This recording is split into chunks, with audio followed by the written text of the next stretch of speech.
Sooner Nation, Longhorn fans, welcome to episode 113 of the Bevo Podcast, the only podcast exclusively dedicated to covering the greatest rivalry in college football, the University of Oklahoma and the University of Texas. I'm here with my man, Kevin Miller. I am John Whitson. Kevin, Oklahoma finally reels in the big fish going up against the aforementioned Texas Longhorns, the LSU Tigers, the Missouri Tigers, and reels in Damonic Williams with what is reported to be the largest NIL offer made by the University of Oklahoma to date. The four-star transfer portal recruit out of TCU and originally from Mission Hills, California. Kevin, I asked you this. What does this mean for the OU win total? And does this change your mind about OU's prospects this upcoming season? You know, I don't think it does. I don't think it changes either. What? Are you hung up on the schedule? Is that the problem? I am. You're hung up on the schedule? Yeah, that's always been my issue with you guys. I mean, the offensive line, but I trust Beaton Bow to get a good, at least a decent offensive line to where it won't be an embarrassment. But, you know, a first-year starting quarterback against that incredibly tough schedule, that's what it is for you guys. Yes, not just me being a hating Texas fan either. This is just what I think based on that. I can't change your mind with the fact that I think our defense went from very good to great by adding a defensive lineman of his talent. So now you're talking about elite talent at all three levels of the defense. Okay. And as it relates to Stutzman, he's a potential Butkus finalist. Billy Bowman, maybe should have won the Thorpe Award last year, is a Thorpe Award finalist. We've upgraded at other positions. Edge is older. PJ Adebawore, Ethan Downs are going to be better. You're telling me you're still stuck on 7.5 wins, and the addition of Williams does nothing to affect that? Well, I don't know about the 7.5 wins. We haven't gone through the schedule of that in depth. That's Vegas who's stuck on that 7.5 wins. No, I know. But anything else. So, what do you think? You think this? Yes. You think he's worth an extra win? Yes. Oh, absolutely. First of all, I think we were over anyway. I was going to pick us at 8 or 9 wins, probably. I was probably going to pick us at 9 wins. And again, none of that is very possible. I don't think 9 wins. I don't know that he changes me from 9 to 10 wins. Okay. I'm 8 to 9 possibly. 8 to 9, I think for sure. Yeah, I think you think about teams like Missouri. That was kind of a bubble team for Oklahoma. You know, Missouri's really good, and we can kind of we're pretty good too now. You know, especially defensively. That is somehow real quick. That has somehow become a massive game on the college football schedule. Who would have thought? OU and Missouri. Caden Green. It's all Caden Green. And their fans too. Their fans are insane. The fans have been bringing it, man. What are they doing? I didn't know they had it in them. Well, they don't have it. I mean, talk about baseless bravado. It's terrible. I mean, Missouri is a nothing fan base. I mean, a nothing school. You know, they used to be a basketball school that never won anything. Now they think they're a football school, and it blows my mind. I see Missouri. We could look at their schedule. I don't know. I think they're going to fall on their face. I think they're going to be overburdened by the expectations, and they're going to fall on our face. But my point with OU now is maybe that was a swing game before. I think it's solidly in the win column. Maybe Tennessee was a swing game before. I think solidly in the win column. I still am concerned, obviously, Ole Miss and Alabama. Texas always is going to be right there. And then Ole Miss, Alabama, and then LSU. Although Brian Kelly says, it's interesting to me how Brian Kelly thinks, and maybe he thinks like a lot of people do, but when he loses out on a recruit, he blows the culture horn and says we're Yeah. about culture, not about players. I think that is the Not in weakest. the interest of buying players, is what he said. He's out of his mind, dude. He's absolutely lying through his damn teeth. He lost Domonic Williams. He's lost other players in the portal. And this culture thing, we talk about culture, BV culture. We talk about it with Texas and what Sark's been able to create. I'm not poo-pooing this idea of creating, a team environment that breeds success and breeds competition amongst itself and lends itself to a long-term performance. But to say he didn't want to win Damonic Williams is an absolute joke. Yeah. It's a joke. Now, here's what's so interesting about this, right? In the lack of transparency with the numbers that go into NIL, right? So all sorts of things have been bounced out there when it comes to the Damonic Williams things, right? I mean, I just saw a few minutes ago somebody posting that he told LSU that he wanted a $1.2 million NIL deal, right? That's Is what that I heard. true? That's what I heard. Okay, maybe it's true. And then which leads people to assume that OU paid the kid $1.2 million. What have you heard when it comes to that? I've heard it was close to 1.2. Really? I've heard it was really close to 1.2. The consensus before was that it was a straight bag deal, right? It was, Okay. You can talk development all you want. This is a 1 year, one year rental. It's a 1 year rental. That's all it ever was. Now, can you be developed a little more? Sure. Of course. The defensive line coach though at Texas is pretty good. The one at LSU, did LSU just take y'all? I mean, where did y'all? Bo Davis went to LSU. I mean, if you want to talk about development, Bo Davis is the hot name right now on defensive lines, obviously, with what he did with your guys last year. So if development was it, the only thing I will say is Missouri's been spending money like crazy. Is it possible they didn't have the 1.2 to give? Either they didn't have it or they weren't willing to spend it, right? Here's what I've heard, and this is long before Damonic Williams. This has nothing to do with him individually.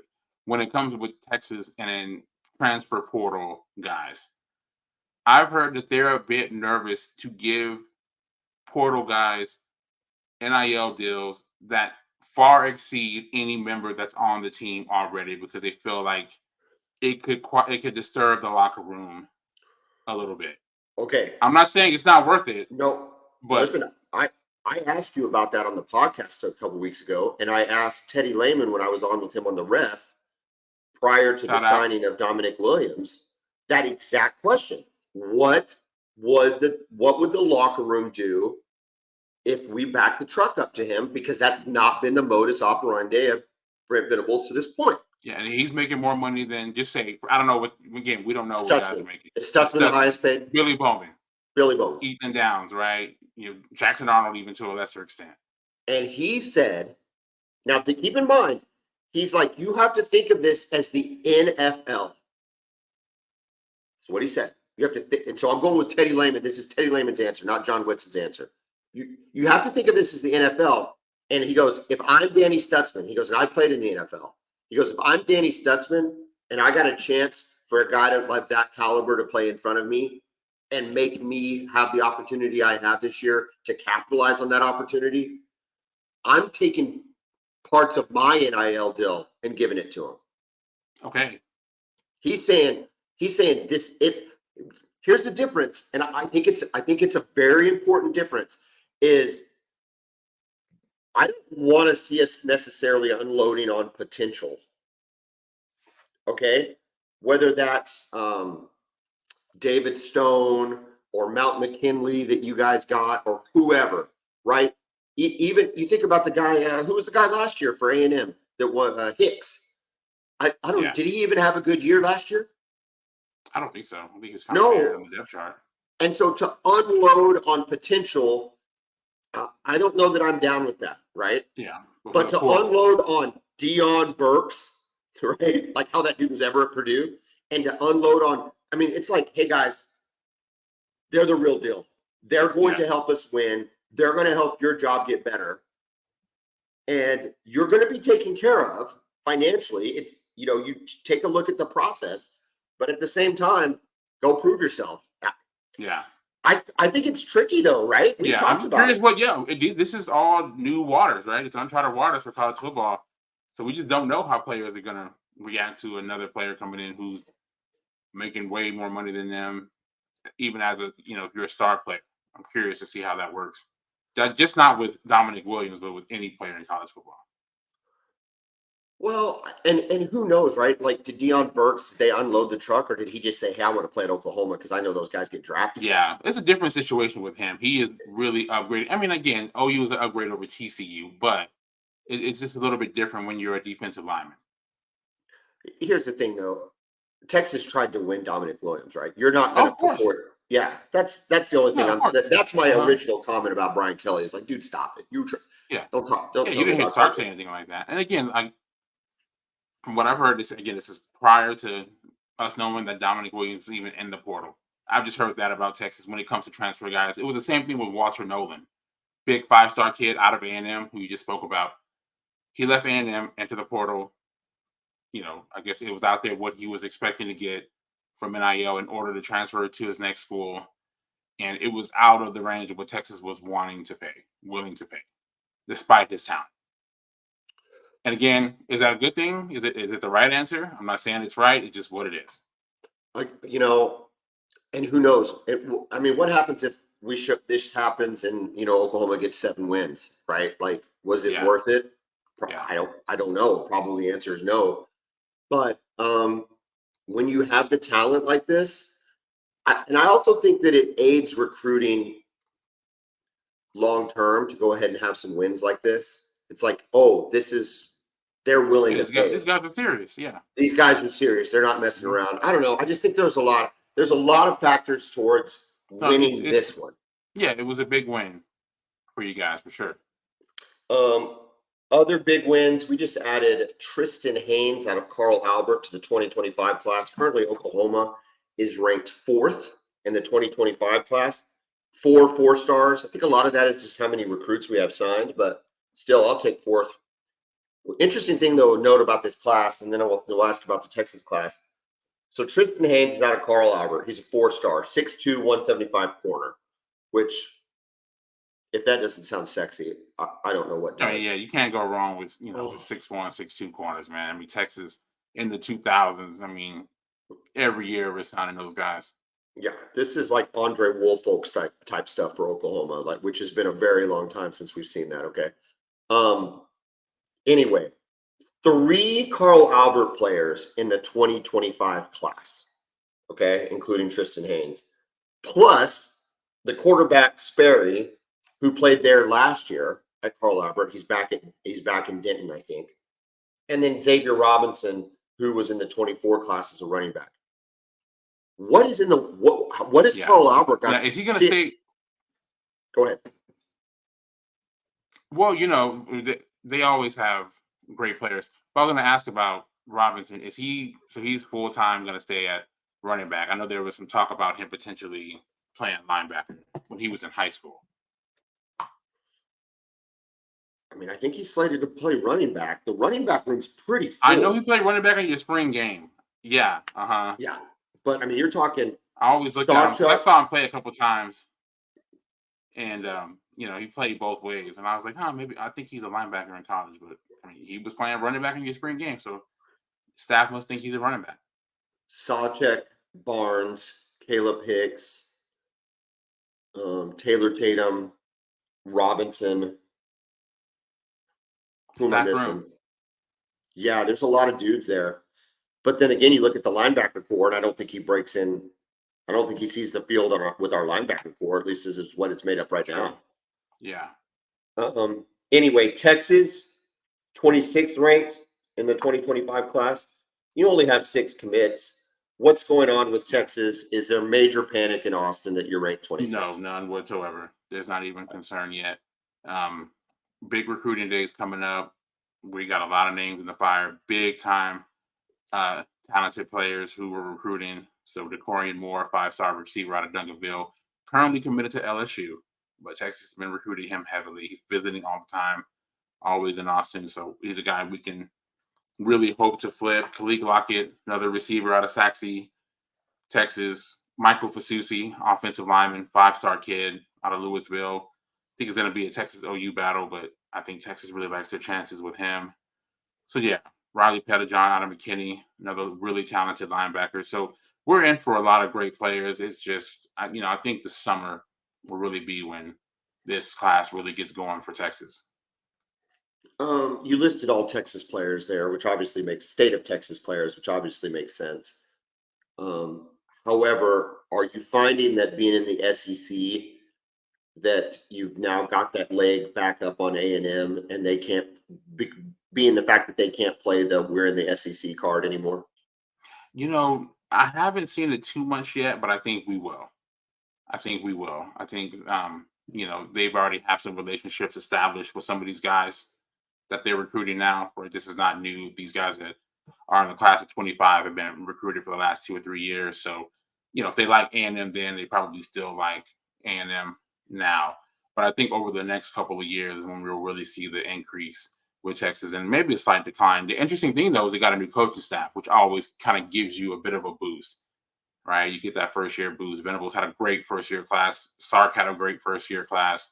And I'm talking about the first year, like after his full first season Right. coaching. That next Right. class is always good. Right? Herman had it. Charlie Strong had it. So we'll see. We'll see how it goes after that. I don't trust Mike Elko for what if that's his first. It's hard, man.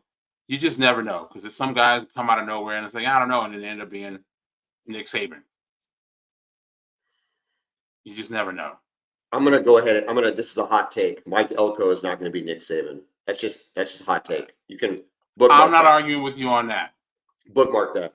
I'm not arguing on that. Listen, it was OU's in a great spot. I think the SEC for Oklahoma has been an absolute godsend in terms of being able to recruit big time players. We're seeing that. Interesting part though for Oklahoma is of this 4th ranked class, how many of them are from Oklahoma? It's crazy. It's a really good number. We're getting all of the big recruits, and again, because they don't have to go out of state to play in a premier conference, right? This is the premier conference. So, and whereas they talked about this for years, about especially with Lincoln Riley staff, you have to get the best players in your area. Right, there's plenty of players in this state that are good enough to play at the University of Oklahoma. It's always been that way, right? Yes. These guys you can't have guys going to Michigan and Ohio State. What are we talking about? Not at Oklahoma. No, Alabama, I get it because it's Alabama, but you can't be.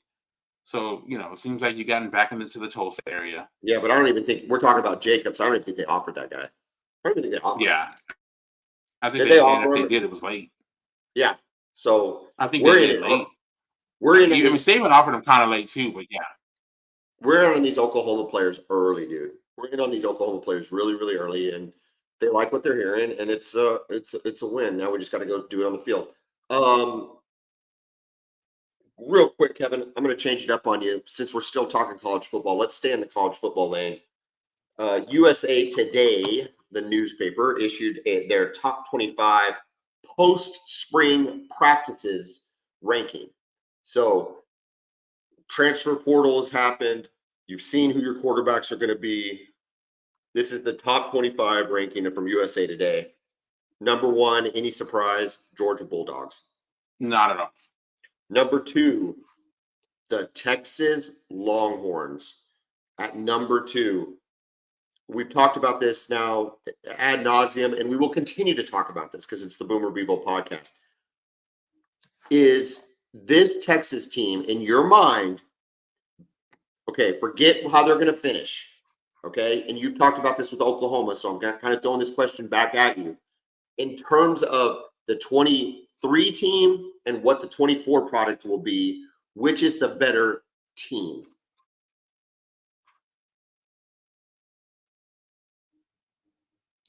Okay, I know what you're thinking, right?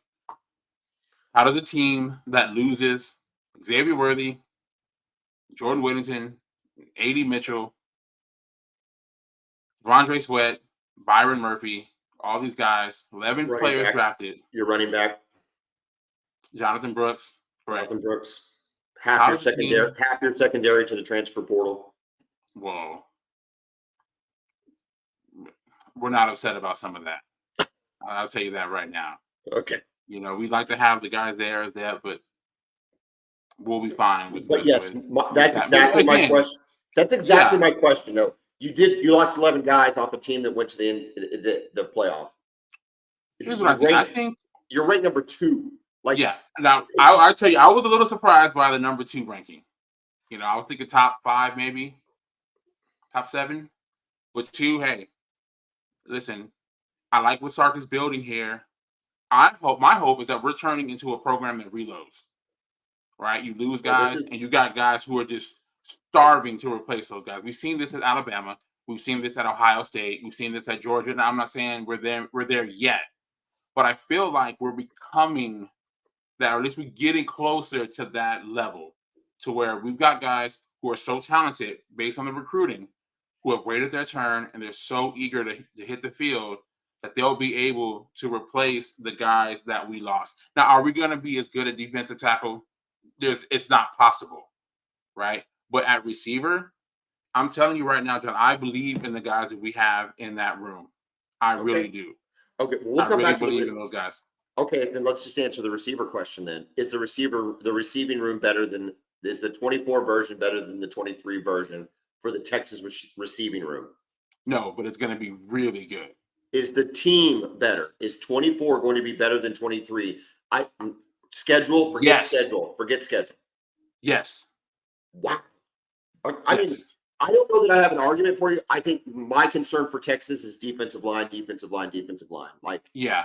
I know you've got some dudes, and I know you've recruited really well, but those 2 guys were game changers for y'all. We've talked completely understandable. And my concern is there too, right? My hope is that we are dynamic off the edge this year, which was really our weakness since Sark has been there, is getting pressure on the quarterbacks, right? Especially from the edge. We've been able to get interior pressure, but we haven't been able to get the edge pressure. And we're hoping that Colin Simmons, Trey Moore, Ethan Burke, all those guys step up this year and are able to make big plays in the pass rush game, again, which cost us in 2 games, right? The 2 games we lost. OU, with Dylan Gabriel back there, unable to bring him down. And same thing with Michael Penix in the Sugar Bowl. I think, yeah, it was getting to the quarterback because y'all were very effective at stopping the run. Correct. And also, you guys unlocked the quarterback run. Yeah, you guys unlocked that. Great game plan by Jeff Levy, who I know you hate him, but you can't hate him on that game. I didn't hate him in that. Game plan was brilliant. Not 2023 Red River rivalry. He dialed up a gem. Yeah. The offense hit a little lull in maybe the last half of the third quarter, first half of the fourth quarter, but no, for the most part, that was a gem of an offensive. It's what I love about our rivalry. Okay, I'm just gonna diverge here for a minute. But what I love about our rivalry is it just brings out a lot of times, it brings out the best in us, both teams. Like Jeff Levy's absolute best game was against the University of Texas. It wasn't even close. Drake Stoops' best game was the University of Texas. CeeDee Lamb's best game as a wide receiver at Oklahoma was the University of Texas. D.D. Westbrook. These are big name players. Yeah. And it just, I don't know. So Levy, Tom Herman, his best performance. Charlie Strong, some of Charlie Strong's best games were against Texas. Sam Ehlinger, right, in 2018. Just something about that field, man. It can bring out the best or worse in you. We've seen our guys fall flat on their face too. Great players. Number 3 on the USA Today top 25 post spring rankings, Ohio State. I know people love Ohio State, and that's fine. Will Howard is their quarterback. Does that get you super fired up? It doesn't get me fired up, but I am very fascinated by it. I'm so curious because when you watch him at K-State, it's I think he's good, right? He can do some things. We'll see, man. he is going into a situation with some elite talent around him, which he's never had at Agreed. K-State. We all love Deuce Vaughn, Agreed. right? But come on, man. I mean, those receivers and those two running backs, Quinshon Judkins, and you have Henderson. I mean, come on. A lot of talent around him. He just has to not screw it up. Get those guys the ball and let them work. I don't know. I don't think Will Howard beats Michigan, even with Michigan having to return half their roster or whatever their And a numbers new are. head coach. Well, that head coach beat him last year, though, didn't he? That is true. That is absolutely true. Number 4, Oregon, with transfer portal win Dylan Gabriel for them. He was probably an instant Heisman finalist. I think Oregon's probably really, really, really, really good. And I think DG is poised to have a very, very, very good year. Let me ask you this. As an OU fan.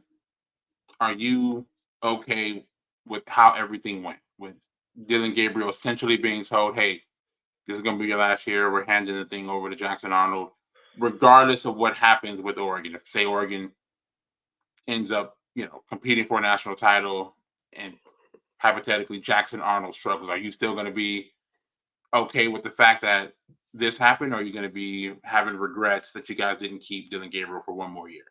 Well, I don't think we can answer that yet. I don't think I can answer that yet. I'll tell you what.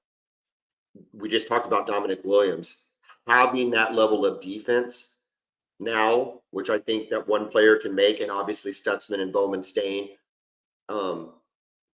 makes me think if we had an experienced quarterback, we would be very, very dangerous. We would be a very, very dangerous team. So sometimes building for the future is fine, but it's like not when the future is like right now. So I'm a little hesitant to put a bow on it. Now, let's say, next year JFA goes out and balls out and wins a Heisman, and our team does really, really well, maybe makes a college football playoff, makes the SEC championship. Well, then maybe it was worth it to have him for 1 year, right? Maybe that's okay, but I can't answer it yet. I will tell you this: the Damonic Williams thing makes me wish we had Dylan Gabriel more than I did before he signed, because Dylan Gabriel didn't get to play with this level of defense, and was a very good quarterback, especially last year. Yeah, he was very good. He's accurate. I mean, look, he had his weaknesses, right? But everybody does. So yeah, he had weaknesses, but he was a very efficient quarterback. Did not make a lot of mistakes. And we've seen this in the Cotton Bowl too. A lot of times, you have the most experienced quarterback. It just ups your chances of winning the game. What else do you want from a guy but to bring you back in the last 2 minutes of the Red River shootout? I don't think it's ever been done before. I think we went back and figured out that it's never been done before. So, in terms of an Oklahoma fan, and I do think that he's left on really, really good terms. All the interaction online and any interviews he's given, everything seems very positive. So maybe he knew this was always the plan. I mean, I don't question. It seems like he was told this. It wasn't like, that he knew that was going to be it for him there. So I don't question. Some future regret there. I don't question how it was handled, but you're right. I think it's a fascinating, because man, what if the dude wins a Heisman and they make a college football playoff, which is very possible. Very possible. Yeah, they got a lot of talent there. And we're sitting at what I think is going to be 9-3. That's just me, but let's just say we're sitting at 9-3, and they're 12-1 playing in the college football playoff. And I'm thinking to myself, well, man, 12-1 looks really good right now. Yeah, and especially if you're 9-3, because the quarterback happens to struggle, hypothetically, right? 100%. Yeah. So there's, and especially if you have an elite defense. Just say you have an elite defense, but the quarterback is just like, dude, it's in there before he's ready. It's a fascinating question. Alabama, new coach Kalen DeBoer. They're at number 5. I like Kalen DeBoer. I know you do. I just think that's I don't think you want to be the guy that follows the guy, but these coaches these guys have crazy egos and self-belief that most people can't relate to. I know I can't. Number 6, speaking of self-belief, Ole Miss, Lane Kiffin coaching them. Number 7, Notre Dame. Is their offense going to be fixed enough to be at rank number 7? I don't know, but it's held them back the entire Marcus Freeman era. Do they have a new? I mean, they got rid of Tommy Reese, who went. Yeah, Reese, he went to Alabama.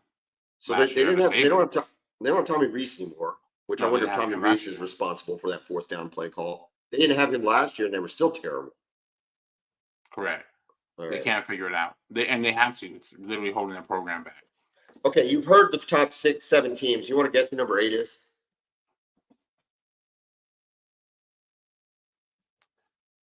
USC? Oklahoma. Oklahoma. Is that fascinating? I was shocked when I'm scrolling through this article and I see it says Oklahoma at number 8. That the article mentions Deion Burks, doesn't mention Damonic Williams. To your point, though, they might be the 8th. I'm not saying you said they were the 8th best team, but you said they would be better as a team than they were last year.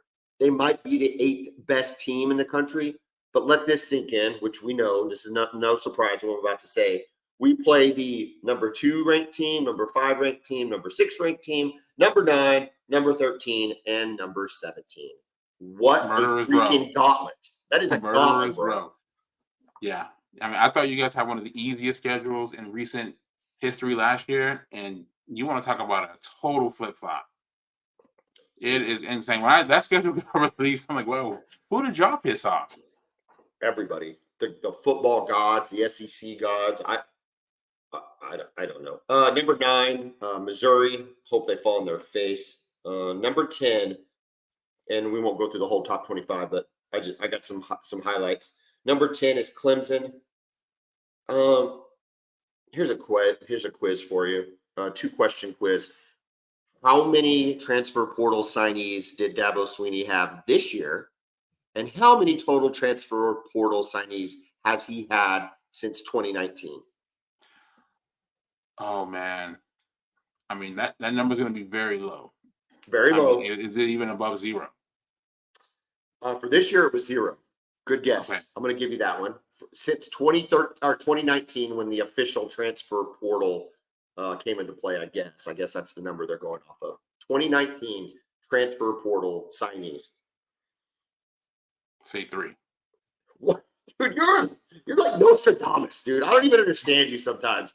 You do not look as smart as you are. Okay, you do not look as smart as you are. You have a very cherubic, smiling, kind of happy face, but inside the mind is like a steel trap. That's right, exactly 3. He's had 3 transfer portal signings. Listen, look at the trajectory of the Clemson program.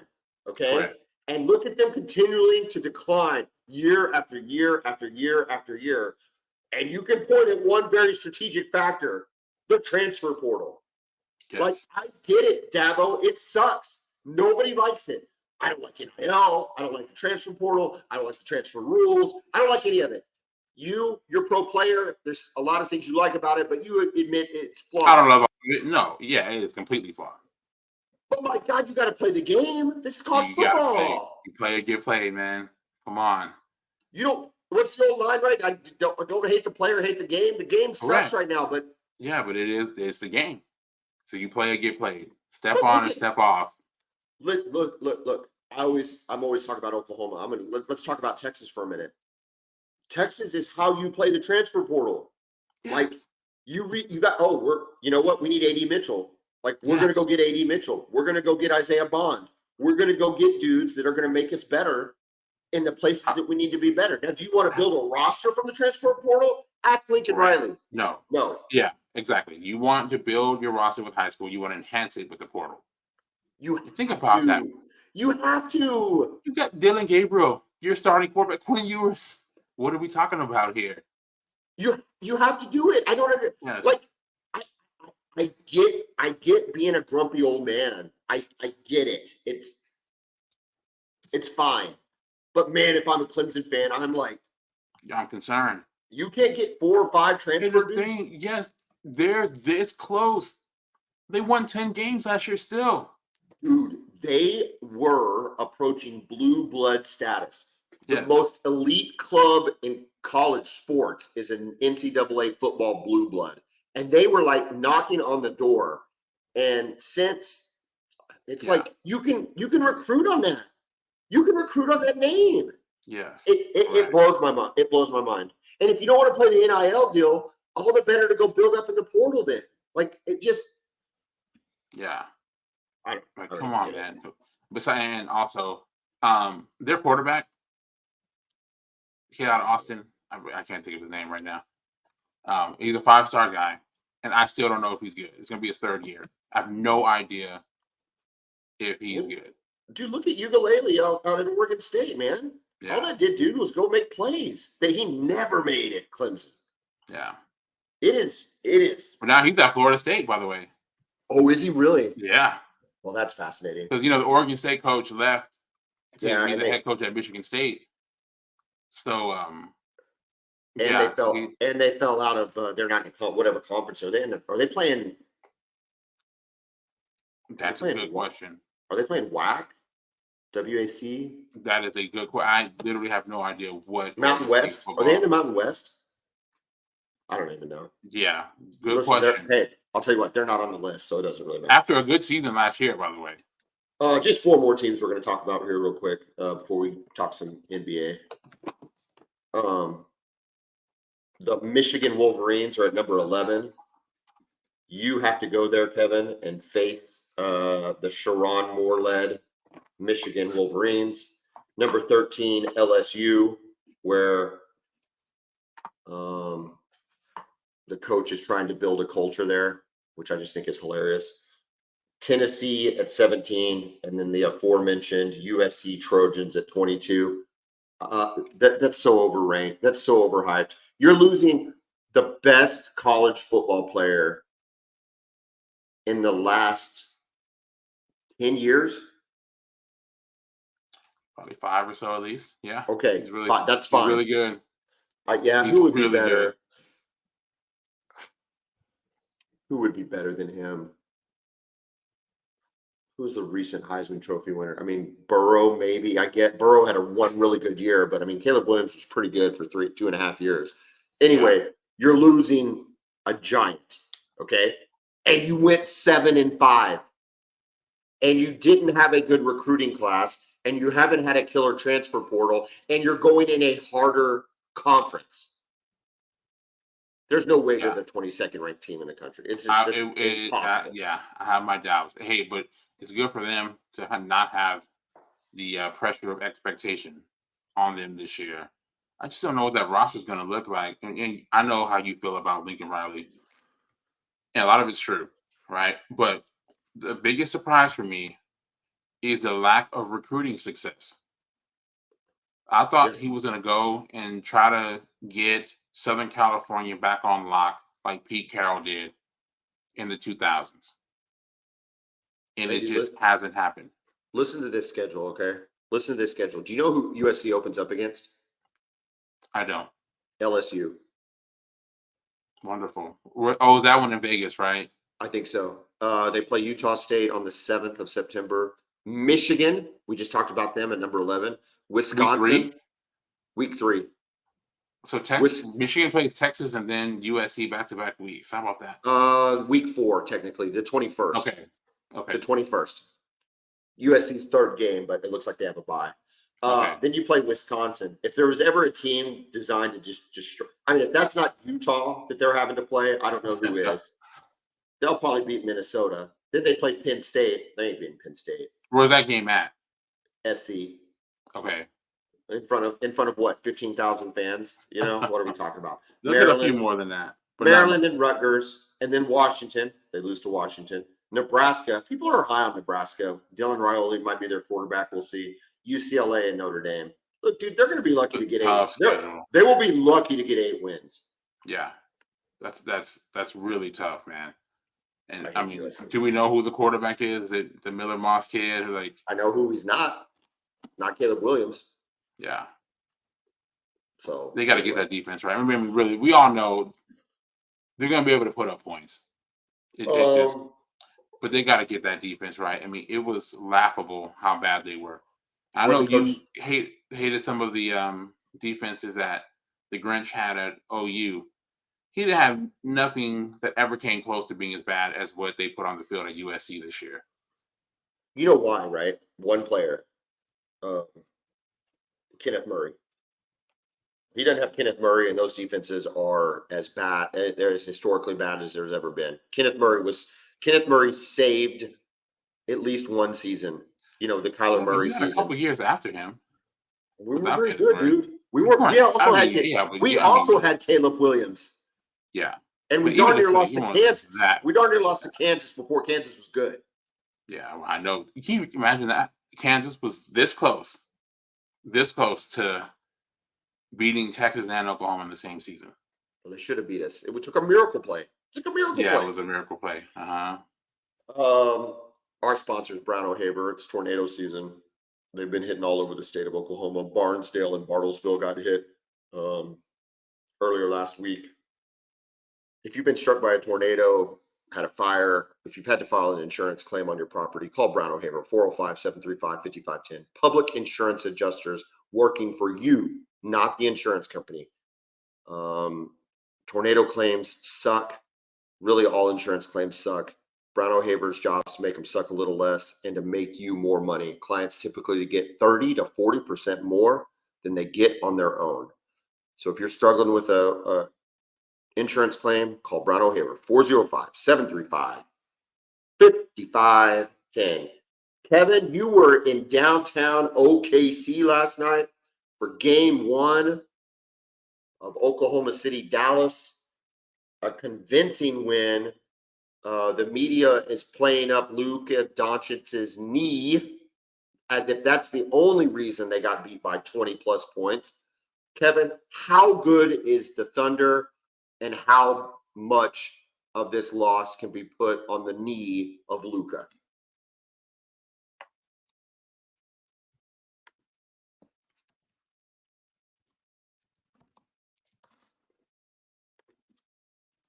Okay, so you can tell from the jump that Luka wasn't right physically.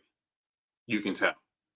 But he was still effective as a playmaker, driving, kicking out some guys, but he didn't have his shot was off. Shot was off big time. But again, I got to give credit to OKC, right? Especially in the second half. First of all, they were really good defensively. Lou Dort was all over Luka. Real quick, side note on Lou Dort. I'm glad you mentioned that. Did you see the voting for Defensive Player of the Year? I did. Did you notice who was not on the top 10 of those receiving votes? Correct. Yeah. That is unbelievable to me. It's unbelievable. It is. You know, he doesn't have to win it. He doesn't have to win it. But anybody that watches ball right now knows Lou Dort is a lockdown defender. And whatever Luka's knees were, 19 points. The dude had 19 points in a playoff game. Like, stop. He completely eliminated Brandon Ingram in the first round series. And again, look, Luka is so good that he can score with guys, but he is going to make him work for everything he gets. Every shot, every bit of space he gets, he fights through screens. It's just going to be a dogfight for Luka the entire series with him. And then to make things worse, right, when Lou Dort goes to the bench, they bring in Casey Wallace, who I've told you since the first weekend of the regular season that this dude looks like a young Drew Holiday defensively. He's all over the place.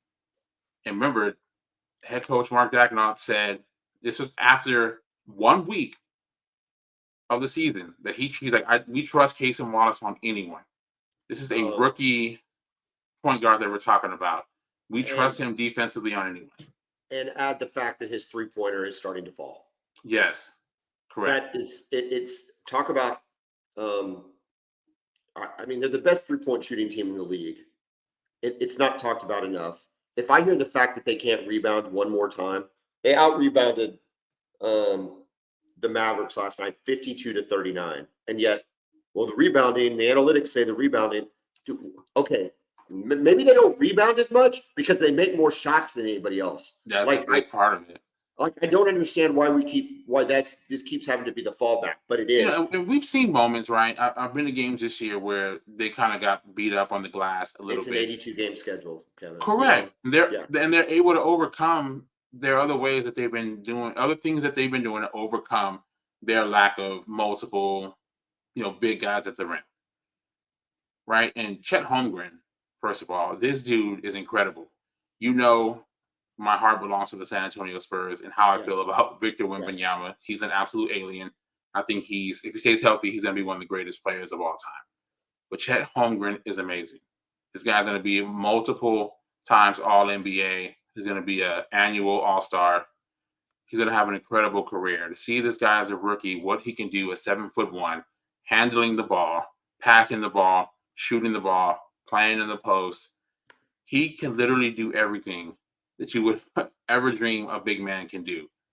And again, he's just scratching the surface of what he can become. So he was able to take on the likes of Gafford, who's a good player, right? He had a good game yesterday. But again, he's just a special player. We didn't even talk about J-Dub, Jalen Williams, what he can do. Struggled offensively in the first half and then just went nuts in the second half, particularly the second half of the third quarter and the entire fourth quarter with 10 points. How about Wiggins, 16, 5, and 2? How big is it to have a guy that comes off the bench and hits threes and just sucks the heart out of the opposing defense? It really does, man. There's just so many things to account for if you're the opposing defense. Plus, I think they have a better head coach than Dallas. I think we both love Jason Kidd as a player. I know I did, but as a head coach, I'm taking that for me is at the very least a top 5 coach in the league. Listen, Scott Brooks. Did Scott Brooks get him to the finals? Yes. Scott Brooks got him to the finals. Billy Donovan coached some very good teams. And Mark Dagnall runs circles around those guys. Both of them, yeah. It's not close. It's not close. His rotations, and people are going to listen, dude, they keep giving him, they'll give him crap about Giddey. There's a method to the madness. The only thing that I think is reasonable to question at this point is the Gordon Hayward minutes. Yeah. Those just seem superfluous. They don't even make sense why he's even seeing the rotation right now. It is interesting. Yeah. So if there's one legitimate question I think that's out there is that, but man, dude, he's pulling the right levers. Listen, the Thunder are really good. The Mavs, people were on the Mavs, dude. I just think it's lack of belief. I don't think it's on the Mavs. I think it's lack of belief in the Thunder. Yeah. I think people are still a little bit hesitant. Show us you guys are so young. We're talking about the youngest team to ever win a playoff series. So I think some people are still, hey, show us you can do it first, and then we'll believe. I saw this stat on Fox Sports this afternoon.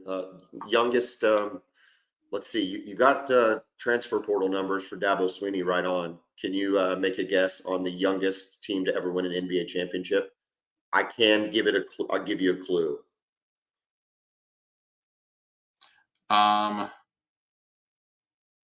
Was it the Warriors in 15? No, they weren't even on the top 5. They might have been top 5, but they were at the bottom. Okay, to win a title. What decade? Give me a decade. 70s. West Coast team. Oh, okay. Was it the Bill Walton Portland team? Yes, very good. See, this is my man right there. Yeah.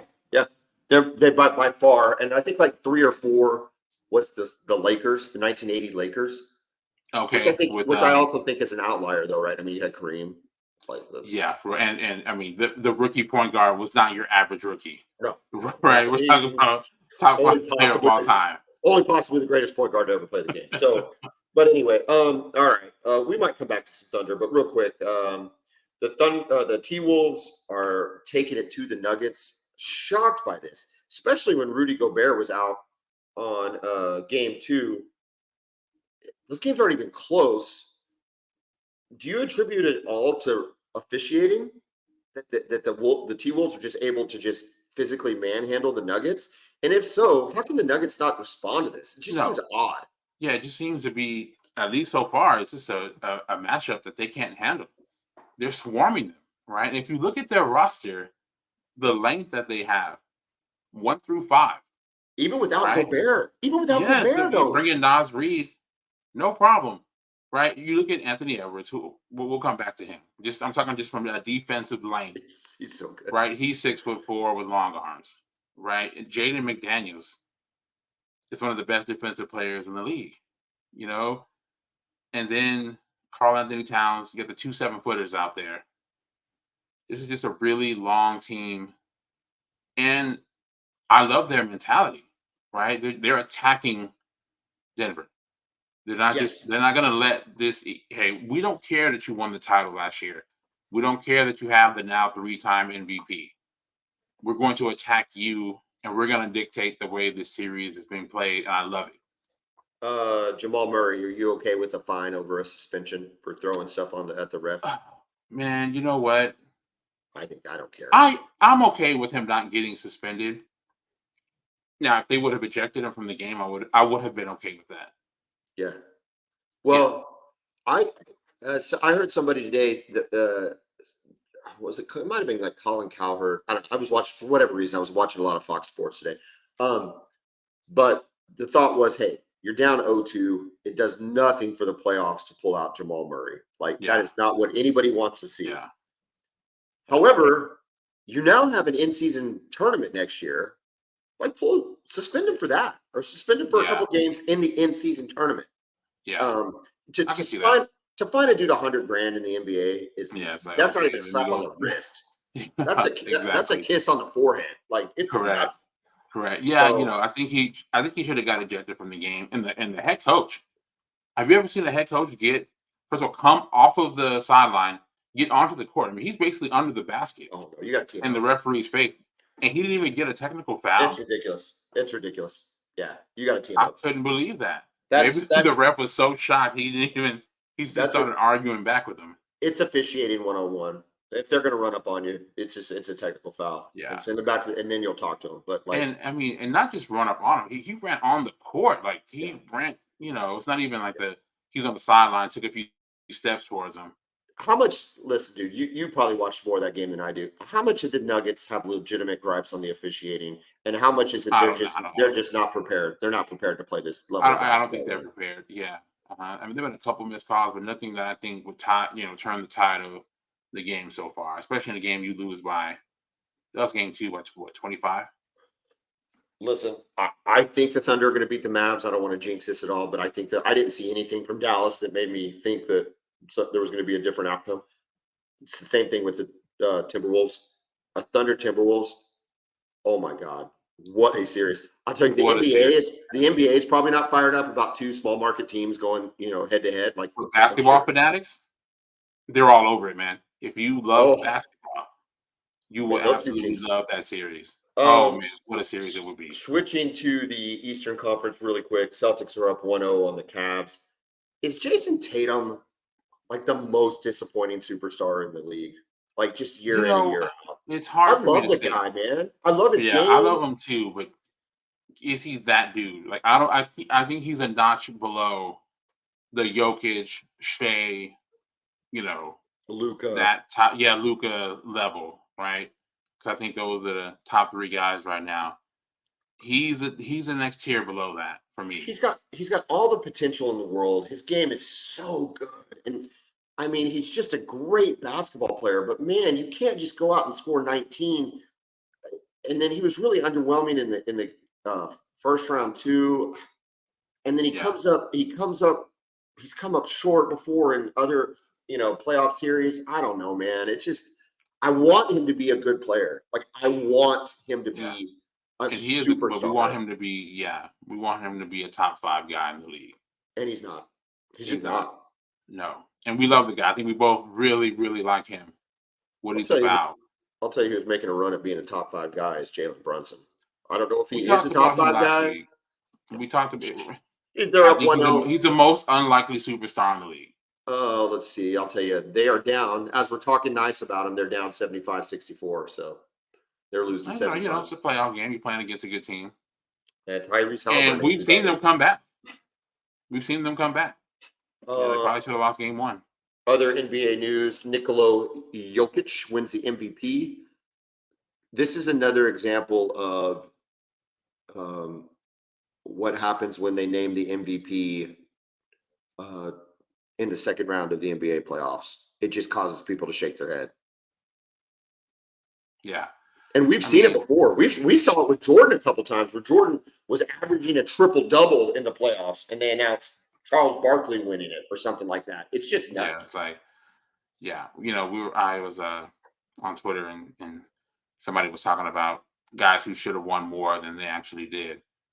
And Jordan was one of them, even though he has 5. You can make the argument for 93, like you said, over Barkley. That's the one. And Barkley was incredible that year, right? But it was Michael Jordan fatigue. It was Michael Jordan fatigue. Yeah, Jordan, 100%. Yeah. And then 97, Karl Malone wins the MVP over him. And of course, we know what happened in the NBA Finals to both Charles Barkley and Karl Malone those years. They both lost in the finals to Michael Jordan. I take Barkley over Malone, right? Yeah, I would. I think so. Malone was really good. But if it's in a clutch moment, man, no way. Not Barkley. That dude. Barkley, yes. But not Karl Malone. Karl Malone's great. Is he all-time leading scorer? He was. Did LeBron pass him? No. He was second. He was second behind Kareem. Yeah. Okay. So whatever. Top 3 scorer in the history of the league. The guy was a tremendous player. Yeah. But in terms of an all-around game, plus clutch gene, plus not having the benefit of playing with the best white point guard of all time and John Stockton, I don't know. You know what I'm saying? I think you take Barkley. Yeah. NBA defensive player. Yeah. And I don't know. Did we even make fun of Galveston yet? Have we talked about Galveston? No, that was hilarious, man. It's one of those things, if you know, when he said they're going to send him to Galveston. I'm sure you lost it and I lost it because if you know, you know. Dude, listen. I remember going to Galveston one time and both of us are from San Antonio for reference here. I went down to Corpus Christi all the time, and I didn't think Corpus Christi was all that nice, and I went to Corpus Christi. Exactly. And then I got to go to South Padre quite a bit as a kid, actually, almost most summers. Nice. And it's very nice. And I remember one time, 13 or 14, going to Galveston and going, oh my God, this is a cesspool. Brown water, and it's seaweed just everywhere. I'm like, what is this? It's disgusting. Just like the town of Houston and Galveston. The whole thing's gross. Anyway, I don't even know. Barkley. I'm not hating on H-Town. That was your words. I'm hating on H-Town. Yeah, I'm hating on H-Town. It's the hottest, sweatiest, most traffic-ridden place in the world. Just put it inside of India, and it would fit in just fine. The level of humidity and traffic and just gross. Yeah, and it's pretty much. Throw some smog over the top of it. It's terrible. Yeah, I don't even know. For such a huge city, even from a size-wise, it's really dense. Fourth largest city. It's the 4th largest city in the country, I think, right? Yeah, it is. 3rd. It is. No, it's 4th. It's behind 4th. Chicago. And it can go on forever. It's in the state of Texas. It can go on forever, and it doesn't. It's just if you're hanging out with people in Houston, it's like, well, what part of Houston are you in? It's like, okay, I'll be there in 90 minutes. Listen, my sister lives in Houston, in downtown Houston, and I hate Houston so much. The only time I see her is if my plane is delayed, and I tell her, come pick me up at Houston Hobby, we'll go have lunch, and then I get back on the plane. I can't stand it. And in that 2-hour trip, it's the hottest place I've ever been in, and I just want to get back on the plane. It's awful. Yeah. It's not a pleasant place to drive in, for sure. It sounds like you love Houston. You leave Sunday, it could be a Sunday morning, 7 a.m., and it's bumper to bumper traffic. What are we doing here? Okay, let's take that situation a couple steps further. It's 7:30 in the morning on a Sunday in February. It's bumper to bumper and 91 degrees and 94% humidity. That's Houston. Yeah. Just disgusting. I hate it. Yeah, I do hate Houston. You're welcome. If anybody's listening from Houston, please continue to turn into the Boomer Bevo podcast. Share it with your friends. NBA defensive player, Rudy Gobert. I guess. That's fine. Whatever. I thought Wemby had the most impact defensively. I am biased. I will admit that. But I've never seen anybody run away from Rudy Gobert. I've never seen anybody have a one-on-one opportunity and literally stop and dribble out of it or pass it Doug because they Gottlieb. don't want to get close to him. I've never seen that. Oh, you mean they don't want to get close to Wemby, you mean? Yeah, they don't want to get close to Wemby. Like I was about to I say can that. send you a highlight clip of players driving to the lane and literally stopping and dribbling out because That was he's in the vicinity multiple times. every play of Doug Gottlieb's career. Here's the problem I have. Okay.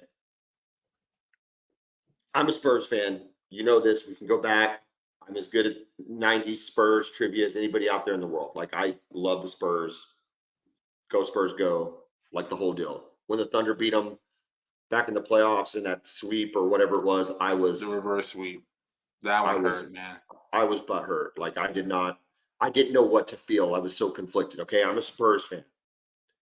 And I recognize what Victor Wembanyama is and what he will be.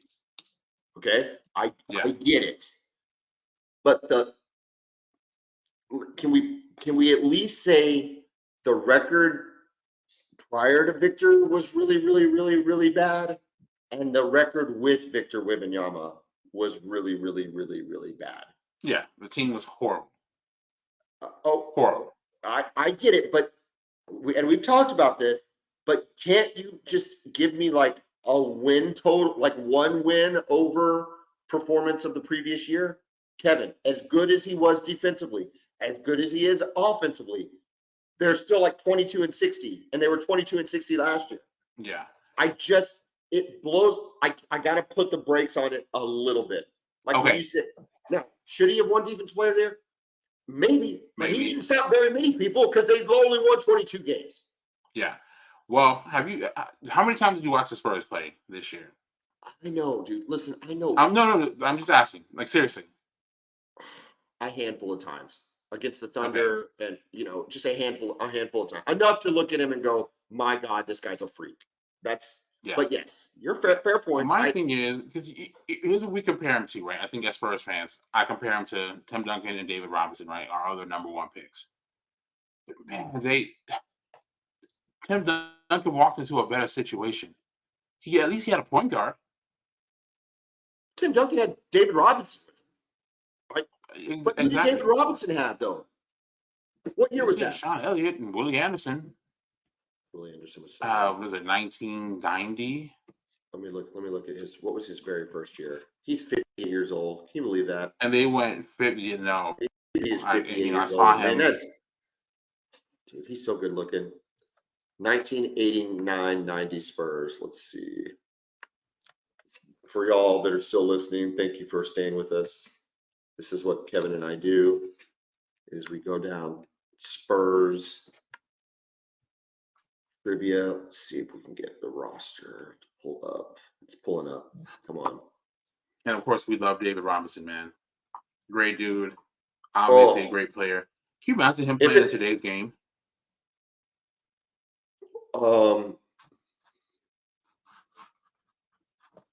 Well, I mean, he'd be a better version of Joel Embiid. First of all, he was the quickest center in the league. Him and Hakeem. Okay. He can run the floor. He can handle the basketball. He can shoot. Go ahead. Really quick. Yeah. Willie Anderson. You ready for this blast from the past? Uwe Blob. Let's hear it. My God. Maurice Cheeks was their point guard. Terry Cummings was a power forward. Sean Elliott was their small forward. Vernon Maxwell. I love Vern. Mad Max. Love that guy. Johnny Moore. Rod Strickland. Most hated Spur of all time was Rod Strickland. And then David Wingate, who I always thought was going to be better than he was. He never really materialized. Yeah. I'll take that team over Wemby supporting cast. Listen, dude, that's fine. But, like, I'm not asked. Okay, listen. David Robinson took a 21-61 team, and they went 61-21. Okay? I am not asking for a 40-game turnaround. Yeah. How about 5? How about go 27-55? You're still not in the playoffs. You're still getting a lottery pick. You're still terrible. But, dude, he didn't give us 5. And so that's So like I Fair see your enough. boy. Like Fair I know enough. I know on Twitter you're a fanatic perspective guy, right? Like he's your boy. You love that dude. Yeah. Yeah. And like he gets Steven all guy. up.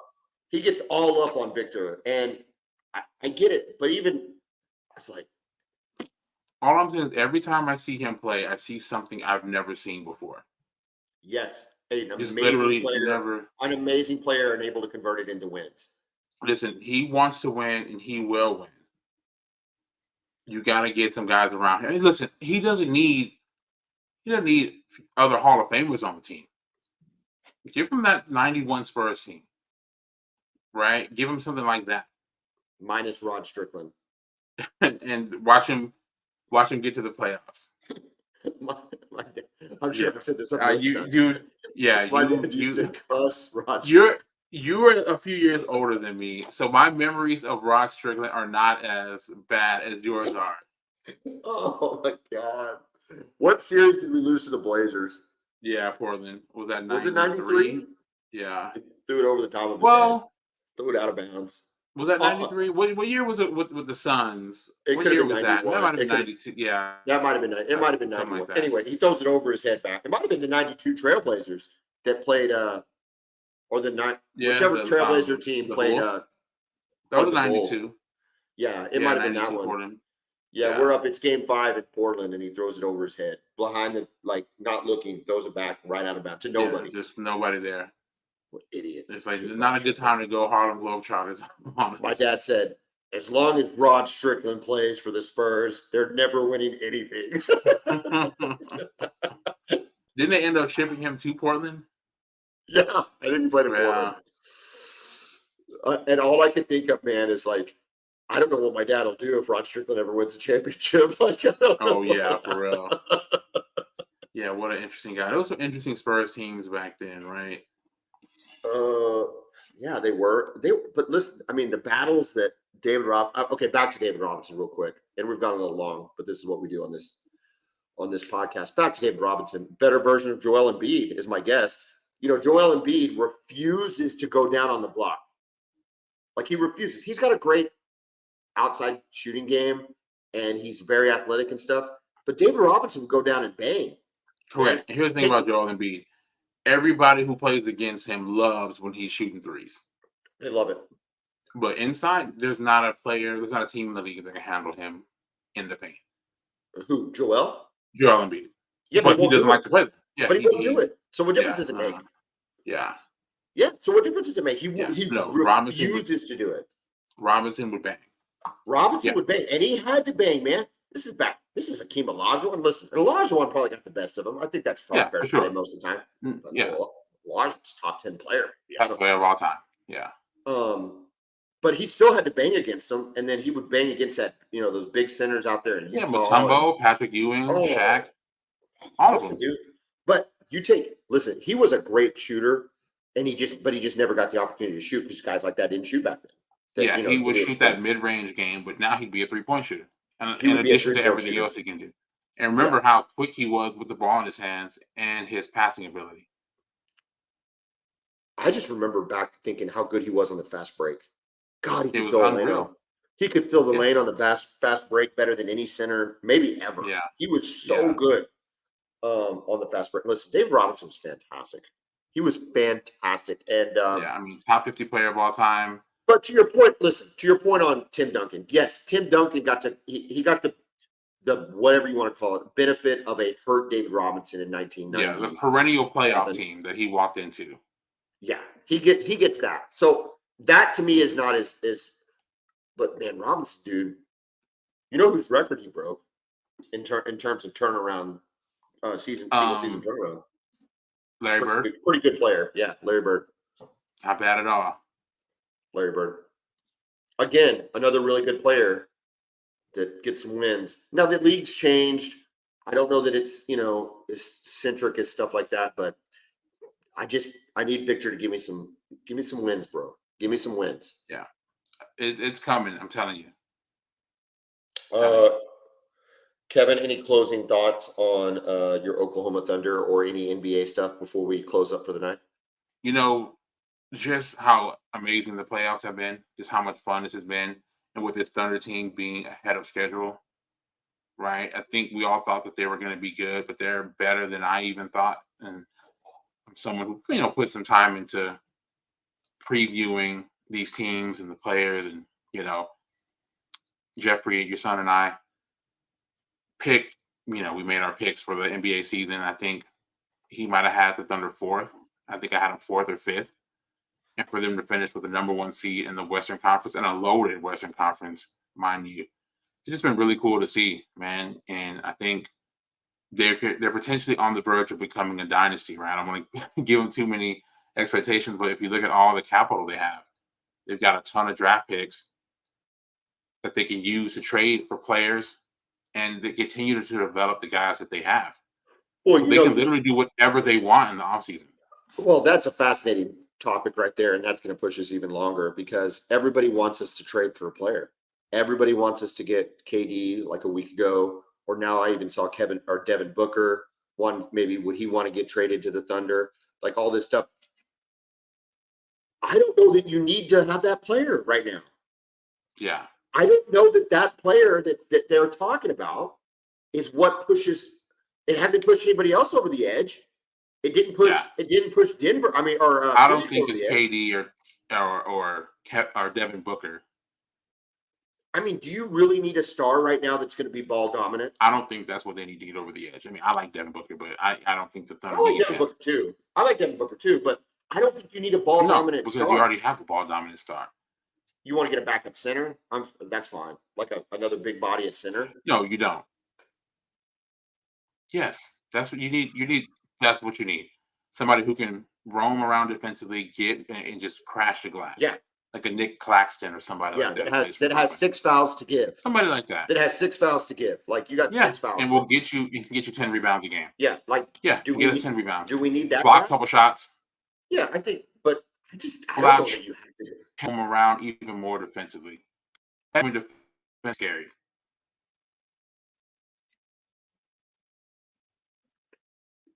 Yeah.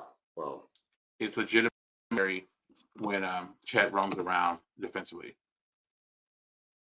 Yeah. Well, Kevin, I think your microphone might be saying after a minute or an hour and 12 minutes, it might be done. So hopefully you can close off the. So anyway, Kevin, if you can hear me, if the world can hear me, if all the listeners of the Boomer Bevo podcast can hear me, thank you for listening so very much. Like, listen, share, everything. Kevin, hopefully you can hear me. Boomer. Okay.